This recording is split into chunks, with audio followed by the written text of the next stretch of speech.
Ada 5 bantuan sosial dari pemerintah yang bisa diperoleh atau didapatkan oleh para KPM PKH atau yang cair mulai awal tahun 2023. Nah, kelima bantuan tersebut apa saja ya? Nah, simak terus videonya sampai akhir. Jangan kemana-mana, kita intro dulu.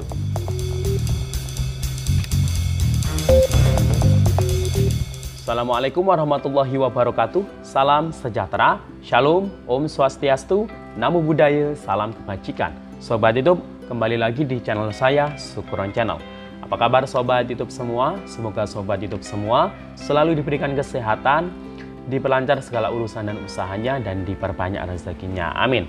Sobat YouTube, pada video kali ini saya akan memberikan informasi kabar di awal tahun 2023. Nah, ini ada 5 jenis bantuan sosial dari pemerintah yang bisa diterima atau diperoleh atau bisa dicairkan oleh keluarga penerima manfaat KPM PKH. Nah, ini apakah semua KPM PKH mendapatkannya? Nanti kita bahas dalam video ini. Maka dari itu simak terus videonya sampai akhir. Dan sebelum kita lanjut, silakan yang baru bergabung di subscribe dulu channel ini dan ditekan tombol loncengnya agar Sobat YouTube semua mendapatkan pemberitahuan video terbaru dari Sukron Channel. Dan jangan lupa di-share di berbagai media sosial dan di-like apabila Sobat YouTube suka dengan video ini. Oke Sobat YouTube, kita lanjutkan bahasan dalam video kita kali ini.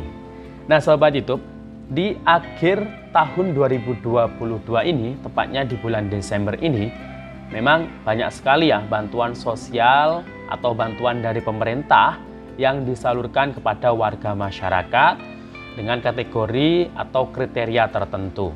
Jadi tidak semua warga itu dapat bantuan sosial. Dan bantuan sosial ini juga banyak macam jenisnya.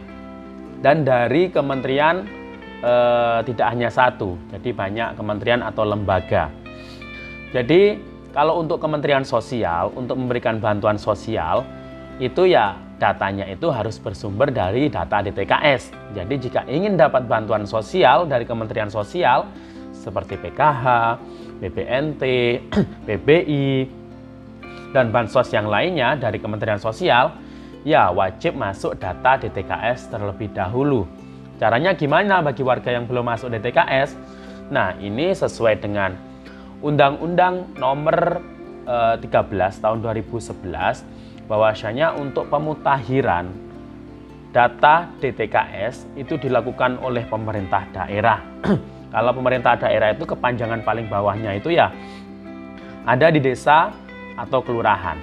Nah, lewat musyawarah desa atau kelurahan, warga masyarakat yang belum masuk DTKS, yang belum dapat bantuan, bisa diusulkan melalui musyawarah desa dan diusulkan melalui 6NG agar masuk DTKS. Tapi musyawarah tersebut ya hanya sebatas mengusulkan. Nanti akan diproses berjenjang sampai ke Kementerian Sosial Republik Indonesia. Nah, nanti data yang sudah diusulkan, nama-nama warga tersebut yang diusulkan masuk DTKS, itu nanti akan diverifikasi dan divalidasi kembali. Apakah keluarga tersebut atau warga tersebut memang benar-benar masuk dalam kategori miskin atau fakir miskin ya. Nah, jika sudah diverifikasi dan validasi, nanti dari pusat itu akan di-ranking. Nah, keluarga itu nanti akan di-ranking sesuai dengan tingkat kemiskinannya dan nanti layaknya dapat bantuan apa, mungkin PKH atau BPNT atau PP, dan itu prosesnya tidak sebentar ya. Jadi harap bersabar, mungkin bagi warga yang sudah diusulkan atau baru diusulkan untuk masuk data DTKS.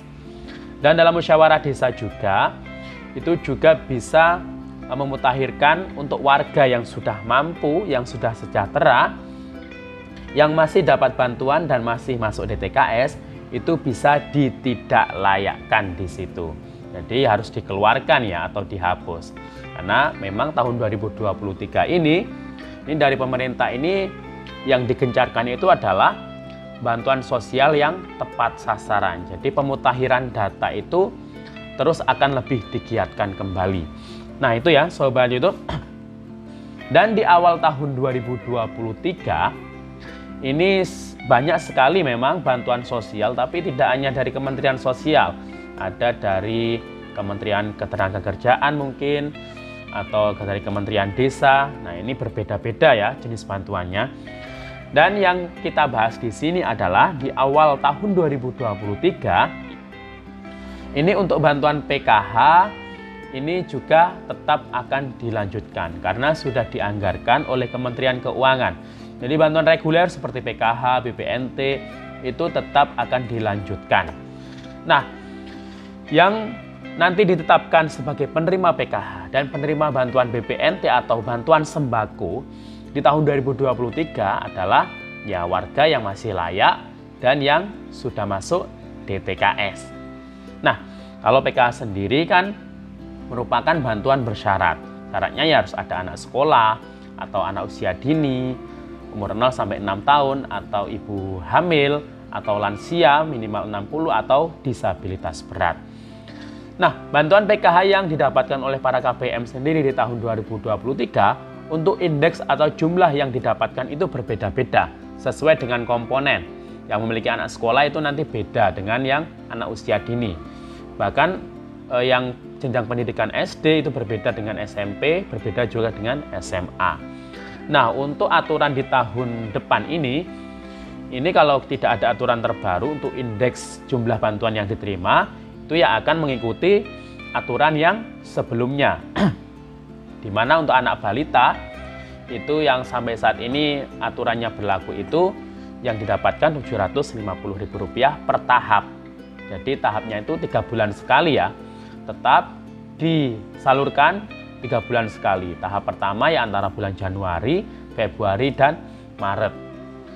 Kemudian anak SD Rp225.000, SMP Rp375.000, kemudian SMA Rp500.000, lansia Rp600.000, disabilitas berat Rp600.000, ibu hamil Rp750.000 per tahap ini ya, per 3 bulan sekali. Nah, selain itu bantuan sembako ini juga tetap disalurkan ya nanti, dan setiap bulannya kalau di aturan yang 2022 ini ya Rp200.000 per bulan. Nanti apakah dalam bentuk BPNT atau mungkin dalam bentuk uang tunai seperti di tahap terakhir tahun 2022 ini, kita tunggu saja nanti info lebih lanjutnya. Jadi yang pasti yang dicairkan atau yang bisa diterima oleh KPM PKH ini setidaknya ada 5 bantuan di awal tahun 2023. Yang pertama adalah bantuan PKH itu sendiri. Kemudian yang kedua adalah KPM PKH juga banyak yang dapat bantuan kartu sembako juga. Tapi juga sebagian ada yang tidak dapat bantuan untuk kartu sembakonya. Jadi itu merupakan KPM PKH murni. Tapi sebagian besar ini juga selain dapat PKH juga dapat bantuan sembako. Dan kemudian yang ketiga adalah bantuan PBI.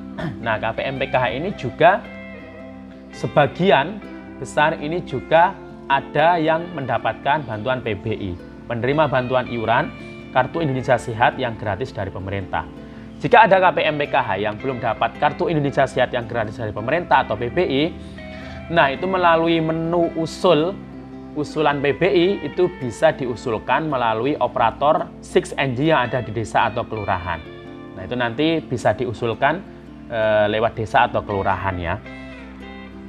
Kemudian yang berikutnya, yang keempat adalah bantuan permakanan. Nah ini KPM PKH, ini tidak semua dapat bantuan permakanan. Hanya KPM PKH yang dengan kategori lansia tunggal atau disabilitas tunggal. Dan lansia tersebut minimal 75 tahun sampai 80 tahun. Dan ini yang tunggal ya, di kakaknya sendiri, kemudian di rumahnya juga tinggal sendiri, yang sebatang kara. Nah ini berupa bantuan permakanan. Karena kemarin setelah saya survei, itu banyak yang dari KPM PKH atau KPM BPNT yang masuk calon penerima bantuan permakanan ini. Nah ini nanti kalau disurvei dan lolos, ya akan mendapatkan bantuan permakanan dalam bentuk makanan setiap harinya. Nah nilai bantuan makanannya itu setiap hari itu Rp21.000. Kemudian yang kelima adalah bantuan santunan untuk anak yatim piatu. Nah, ini juga kemarin saya memverifikasi, mensurvei data yang masuk atau daftar nama yang masuk dalam calon penerima bantuan anak yatim piatu itu adalah anak-anak KPM PKH. Tapi di situ itu KPM PKH atau KPM BPNT ini ya. Dan di situ anaknya itu ternyata kebanyakan ikut kakek atau neneknya. Tidak satu kakak dengan orang tua, bapak atau ibunya. Atau mungkin dengan orang tuanya tapi salah satunya meninggal. Tapi ada beberapa yang ikut kakek neneknya dan ternyata orang tuanya ya masih ada tapi ya cerai gitu, berpisah. Dan salah satunya bapak atau ibunya atau ayah atau ibunya itu tidak diketahui keberadaannya. Nah, itu nanti akan disurvei sendiri oleh petugasnya. Ya, kami pendamping juga mendapatkan tugas seperti itu, dan jika lolos nanti untuk bantuan anak yatim ini itu rencananya akan diberikan santunan itu Rp200.000 per bulan bagi yang lolos verifikasi dan validasi. Karena datanya se-Indonesia itu untuk anak yatim itu, yatim piatu itu anggarannya untuk 946.863 anak yatim piatu. Kalau tadi yang permakanan itu juga ada kuotanya juga. Jadi tidak semuanya dapat ya. Demikian info dari saya. Sampai jumpa di video saya selanjutnya. Assalamualaikum warahmatullahi wabarakatuh.